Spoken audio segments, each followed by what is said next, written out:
probing question na ba?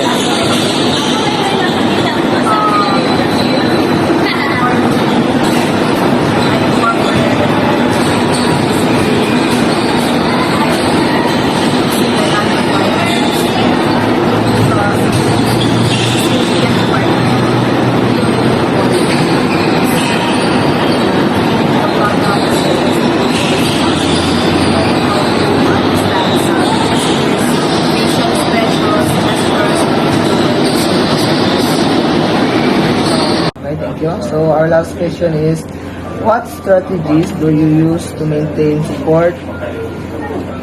What strategies do you use to maintain support?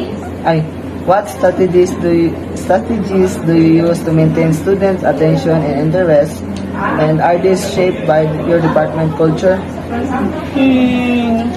That actually depends on every clinical instructors. I do believe that the attention span of the students may vary depending on many factors. It's either the teacher, the time, the environment. So I basically wanted to have the environment we're in. It is conducive to learning. So what I do is every hour I provide a 5-minute break so that they will be able to keep themselves attentive, and also I believe that a proper rest would also cater to their type of learning. Okay, ma'am, we have 2 more questions. Yeah, I'm sure. sorry. So, question number 9 is, how does your method of delivering praise influence students' engagement, especially within your department? How? Yes. How does your method of delivering praise influence students' engagement? So if your question is how, I actually don't have a specific to make it tangible. So if you could say, how am I doing in my opinion, I believe that I'm doing great by praising them. So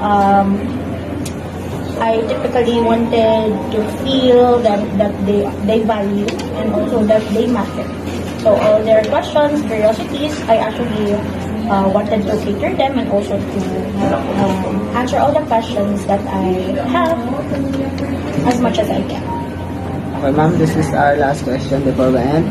Question number 10 is, how do your classroom communication habits reflect your professional identity within the context of your department? So currently, I am also taking my master's, and one thing that I have learned from this is you wanted to set an environment within the classroom where your students will respect you, and also they will also be able to respect you in the way that there are professional boundaries. And I think that's it. Okay. Okay, ma'am, thank you for agreeing us to be interviewed for this afternoon. We have a concluding statement. Okay, is there anything else you want to say about our discussion or topic? Okay. Nothing. Okay. Can I see that in your future case I need further clarification about your response in the interview? Ano?